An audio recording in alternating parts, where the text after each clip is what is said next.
we'll try to explain basic physics and complex quantum physics and mysteries which are not yet answered. What came first, the hen or the egg? Ridiculous question, right? But answering such questions may be not so ridiculous. We live in a universe which has no record of its beginning that we can surely trust, and even if there is, we have no idea how to catch a glimpse of it. Since a long time, people have been trying to know about the origin of different things. That is, origin of life, origin of hen and egg, and the origin of the universe too. From ancient Greek philosophers like Aristotle and Plato to modern physicists like Stephen Hawking and Richard Feynman. Most theories are rubbish, but no, not all, like the Big Bang. The most common and widely accepted theory by humans is the Big Bang. Well, it's a rather interesting one.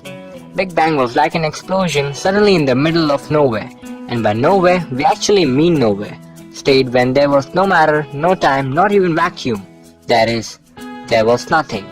Then suddenly boom, and we get a hell lot of matter in less than a trillionth of a second, accelerating at a speed probably greater than the speed of light. We'll discuss that in a future video. But the big question is, what powered the Big Bang? There isn't any theory till now that aims at the reason for Big Bang. If we could know what was before the Big Bang, we'll be able to understand the true reason as to why it took place. But as we know that it created everything the universe consists of, so looking for something before the Big Bang is like looking for an answer of the question, what was before nothing? It's almost next to impossible, but being freaky scientists, we love to make it possible. Let's take the help of maths to understand this theory. Now, as there was nothing before the Big Bang, so you can actually consider nothing equals to 0. But then the integers come in charge of nothing, and as in maths we can break 0 into plus a and minus a, that is, plus a minus a equals to 0, where a is an integer. So whatever you consider in place of a, you'll always get the result to be 0. For example, if a equals to 3, then plus 3 minus 3 equals to 0. Or if a equals to pi, then plus pi minus pi equals to 0 again. If from 1 0 we are getting plus a and minus a variables, so from infinite zeros there will be plus infinite a minus infinite a equals to 0 again. In this manner we are getting our integers from 0. Similarly, nothing can be broken into something, and that's what really happens. As if we already said that there was nothing before the universe, so you can imagine an infinite sea of zeros, and as soon as the first zero broke into plus a and minus a, the universe actually took birth. The nothing broke into matter and antimatter, and after that the other zeros too started to break into variables.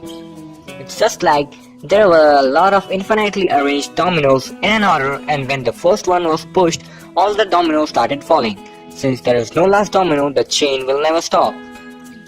That's the reason why the universe is still being formed and the Big Bang will never stop. Even the breaking of nothing into matter and antimatter beyond the edge of universe haven't stopped yet. It's just like a chain reaction which may never end. So when the universe took birth, the only thing that came in existence was light, that is photons. Since photon being a neutral particle, they are their own antiparticles. So when two photons collide, an electron negatively charged and a positron positively charged are formed. By now you might wonder what matter and antimatter exactly is. A particle, say an electron, having negative charge, so another particle with positive charge and mass exactly same to that of an electron can be called an anti-electron. And when they both come together, they will destroy each other to give up pure energy in the form of light particles, that is, photons. According to quantum mechanics, photons are the basic raw material of all matter present in the universe. Even black holes are formed due to very high density of matter, and a black hole's gravity don't even let light escape its event horizon. So we can conclude that everything in the universe, from planets to nebulas to stars and even the four basic universal forces, that is gravitational force, electromagnetic force, strong nuclear force and weak nuclear force, are a result of photons, that is light. But then the question arises that what the hell caused the push to the very first domino, that is, what actually caused nothing to break into matter and antimatter at the very beginning? The highest probability is down to something we call time.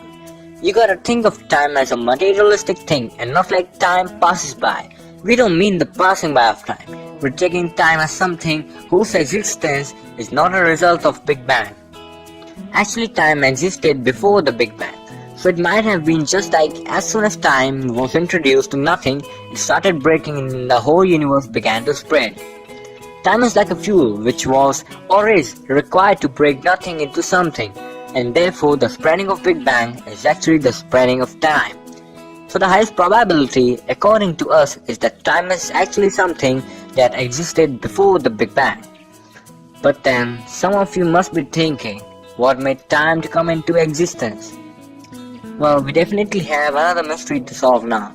But now, if anyone ever asks you that what led Big Bang to take place, or what existed before the universe, or what was before nothing, so you might have an answer. Time. You need not take any of this as absolute truth. After all, the House of Faith has many room for skepticism. It would be fun to think about current theories and dig up for some new theories too. Who knows which theory might be the greatest breakthrough of the century. Guys, that was our very first informative video, and we will try to improve more and more as we go ahead. Please show your support and don't forget to like and share this video, and also to subscribe to our channel. Well, your suggestions are very important to us, so don't leave that comment box empty. Write down what all you thought about this video, and lastly, thanks for watching.